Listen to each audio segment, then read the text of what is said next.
North Korea turned over 55 boxes containing, in the words of the Pentagon, possible remains of missing DoD personnel from the Korean War. The remains will arrive in Hawaii next week for forensic analysis. Audie Cornish, host, "It's been 65 years to the day since an armistice ended the Korean War. And this morning at Osan Air Base in South Korea, American and Allied troops received 55 flag-draped boxes flown from North Korea. Inside were what are believed to be the remains of American soldiers. An estimated 5,300 troops are still listed as missing in action in North Korean territory, and last month's U.S.-North Korea summit in Singapore has now restarted a process of bringing them home, as NPR's Quill Lawrence reports. Quill Lawrence byline: there have been two clear outcomes from the summit. President Trump suspended U.S.-South Korea joint military exercises.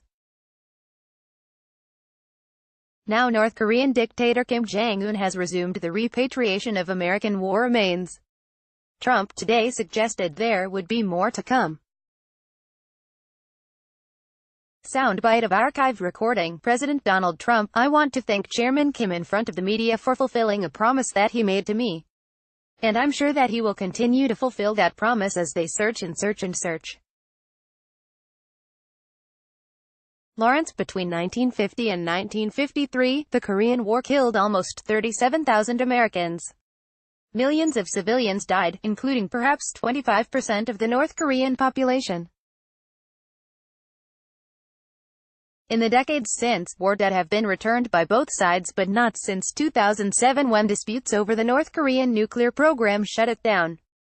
Soundbite of archived recording. Jim Mattis: we also look at it as a first step of restarting process. Lawrence: Defense Secretary Jim Mattis said this gesture carries forward goodwill that began with this summit. Soundbite of archived recording. Mattis: so we do want to explore additional efforts to bring others home, perhaps to have our own teams go in. They've been in there before, by the way. And so we're looking at all this. But, you know, this is the first step. Lawrence: a first step in a long journey according to forensic anthropologist P. Willie, who was on one of the American teams to visit North Korea more than a decade ago. P. Willie: in the early 90s when that was going on, one time there were 208 boxes that were transferred. The problem they had was that many of the boxes showed mixed sets of remains. In other words, it wasn't just one box, one person. Lawrence: Willie says some of the remains came labeled with a location, often unknown prisoner of war camp, where surviving POWs can help identify who might have died. But other remains were sometimes obviously reburied for American teams to find. The North may have a warehouse of remains, says Willie. The Pentagon says North Korean officials in the past indicated they had 200 sets of remains. It's not clear why just 55 boxes arrived today. And Willie cautions that positive identification can take years. Willie: almost 30 years later, they're still working on the remains that came in the 208 boxes in the early 90s. Lawrence: the VFW today sent a message urging members to provide DNA samples to help with identification. The remains could also be Korean or from other allies that fought under a United Nations banner, says Jim Mattis.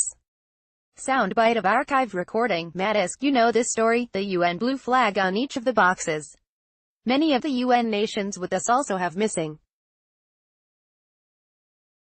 We don't know who's in those boxes. They could go to Australia. They have missing. France has missing Americans. There's not a whole lot of us. So this is an international effort to bring closure for those families.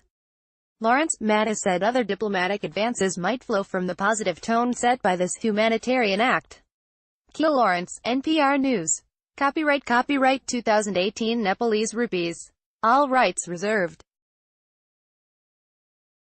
Visit our website Terms of Use and Permissions pages at www.npr.org for further information. NPR transcripts are created on a rush deadline by Verbatim, Inc., an NPR contractor, and produced using a proprietary transcription process developed with NPR. This text may not be in its final form and may be updated or revised in the future. Accuracy and availability may vary. The authoritative record of NPR's programming is the audio record.